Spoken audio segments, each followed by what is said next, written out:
It's Fill Your Plate Now, where every bite brings you closer to the farm gate and further from what's unhealthy. Now here's your hosts, Julie and Tammy, helping you live well by filling your plate well.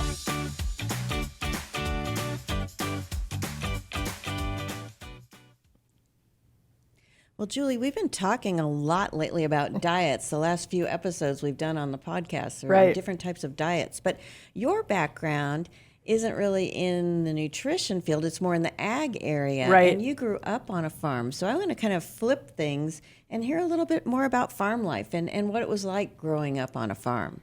Gosh, I always speak of it in a real idealistic way because it was just a special time to grow up. And I had precious parents that were completely devoted and focused toward us. I have 3 brothers. I have 1 older and 2 younger. And heck, we started working on the farm when we were pretty young, and Dad paid us a living wage, at least enough for us to earn.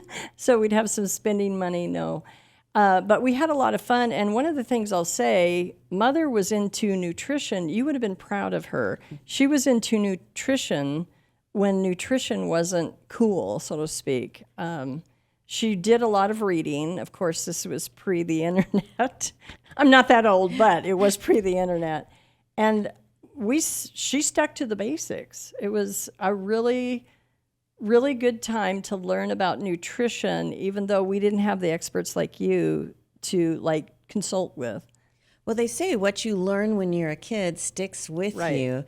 And I just, when I've been out on a farm or on a dairy, it just seems like such a great lifestyle because you have a lot of room to run around and take the tractors when you're old enough, I'm sure, to drive. Yeah. And it just, a nice outdoor lifestyle. But you also get all this fresh food. I mean, did you have a lot of straight from the farm to table products? Yep. Well, so what Mom would do, she'd tell Dad, she'd go, honey, please leave me a couple rows at the end of the field, because she knew that they were going to get irrigated and stuff like that. And so she would grow fruits and vegetables at that time, a lot of sweet corn, and mostly in the summer. She would also do some fall, but mostly summer vegetables. So we had okra. So there was a lot of fresh things. And then some of our other neighbors, that they had specialty vegetables that they liked to grow. We'd always have these exchange. So we definitely had a lot of fresh food. And Mother even got into it so much that if Dad had some wheat and was harvesting, she'd say, send me some, because she bought one of those on-the-shelf wheat grinders. And she made a lot of bread, That ties in with the med diet that we talked about previously.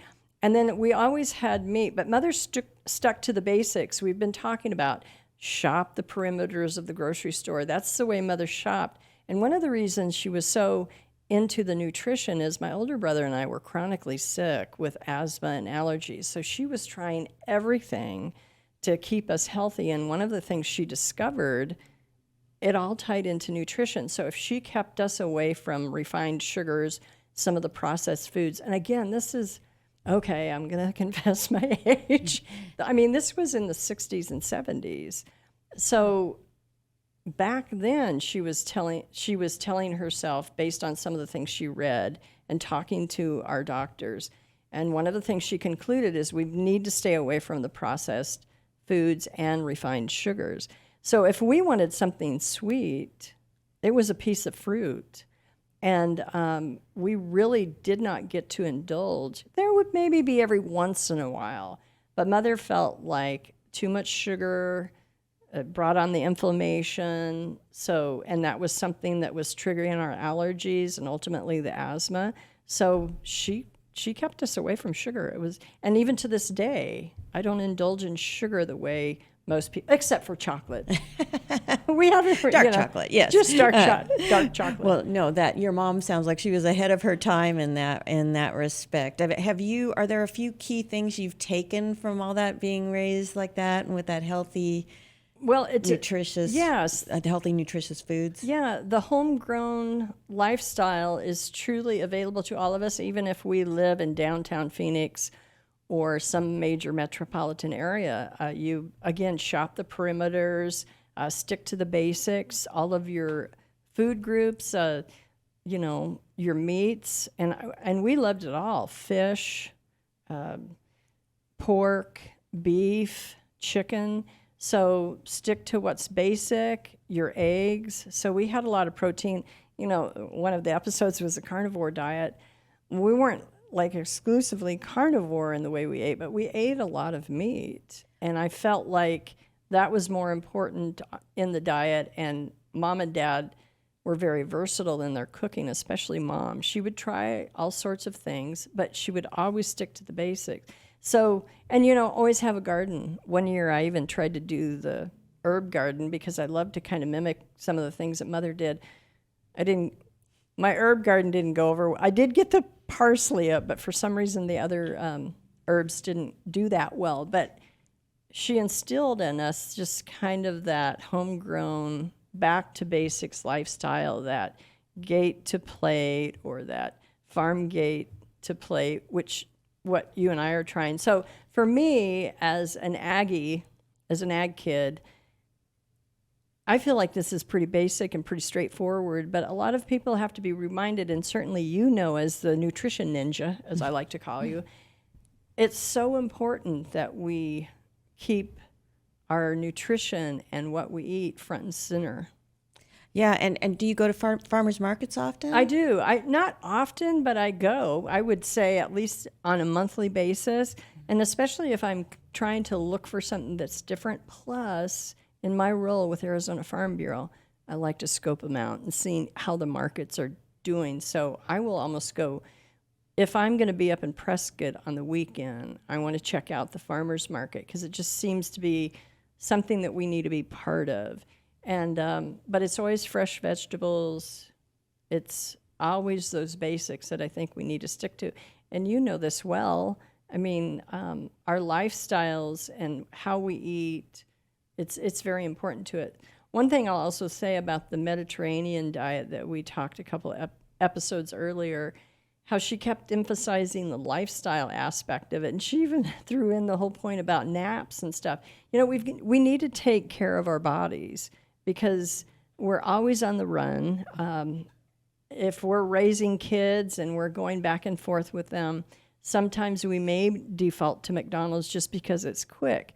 But if we make that a pattern of eating too many processed foods, it's not going to ultimately be healthy for us. You're right. I mean, all foods can fit, and you don't want to beat yourself up about that once in a while. Right. But you want to keep your diet day to day pretty healthy. And I agree totally with the Mediterranean diet where exercise has got to be a part of it. Mm-hmm. Relaxing and even taking naps can be a part of it. It's a whole lifestyle thing, and nutrition's a piece, but there are a lot of other things involved too. And in Arizona, nutrition-wise, we're very lucky because if we can't get to a farmer's market, I know at least with dairy, it's from the dairy to the grocery store within 48 hours, and I know that's true with a lot of the other foods that are grown locally. And it is kind of tough for, depending on where you live, that it might be hard for you to have access to some of those fresh fruits and vegetables. That's why it's important, and one of the reasons you and I are doing what we're doing and being cheered on by, in your case, Arizona milk producers, literally our dairy farmers here in the state of Arizona, and then on a broader base, Arizona Farm Bureau, which is comprises all of our different kinds of farmers. They're cheering us on as we help people remember what the basics are and then show them. And then introducing some of these diets that, I was fascinated what Tim Peterson said about the carnivore diet. And when you think about it, a lot of that diet is back to basics. And it's very simplistic. And, hearing from different people about different diets that seem to give you some similar health results, I think more and more we are going to individualized diets. Certain bodies react better to certain diets. And I think there's a base of getting balance, but we're learning more and more about the body and how we can fine-tune our diets and the foods we eat by how our body's reacting to them. And anything you miss about being on a farm? Oh, gosh, there's a lot of things about the farm life that I miss. I loved it. Well, okay, I have to make a qualifier. What I didn't like at the time when I was a kid is getting up at 4:30 out by 5 and working from 5 o'clock to 1 o'clock to get in my 8 hours in the summer. Because by 10 o'clock in Arizona, so we used to whine and complain about it all the time. But now I look back at it, and my brothers and I told you I had 3, those are the stories we talk about. The stuff that was the hardest, that at least from our perspective as kids at the time, it's like, I can't believe I have to work so hard. But even now, it's some of our most special memories. So yes, there's a lot of things about farm life that I miss. What has made up for it? And I think even though you weren't raised on a farm, right? Mm-mm. But you identify with this because you hang out with all the dairy farm families. What's compensated for me for the things that I miss on the farm is my farmers and ranchers, is the Tim Petersons of the world that we just interviewed for that carnivore diet. Ashley Mortimer that we interviewed for the local focus and the local food. Josh Gladden. Yeah, that Josh we interviewed Gladden. For the dairy. Yeah, I mean, dairy. That kind of makes up for me missing the dairy. Or, well, yes, the dairy, but our crop farm. We were basically crop farmers. Yeah, no, I was thinking what a great transition, though, because working for Arizona Farm Bureau, you can still be around all those farmers and ranchers, even though you're not actually on a farm. And I think that's very special. We have some great dairy families, we have some great ranchers, and we have some great people in agriculture here in Arizona. Very fortunate. Yes. Well, I'm excited about some of the other shows that are coming up. And we've got so much to learn, Tammy. I know, and thanks for telling us a little bit more about yourself and your background. That was great. Absolutely. You're next.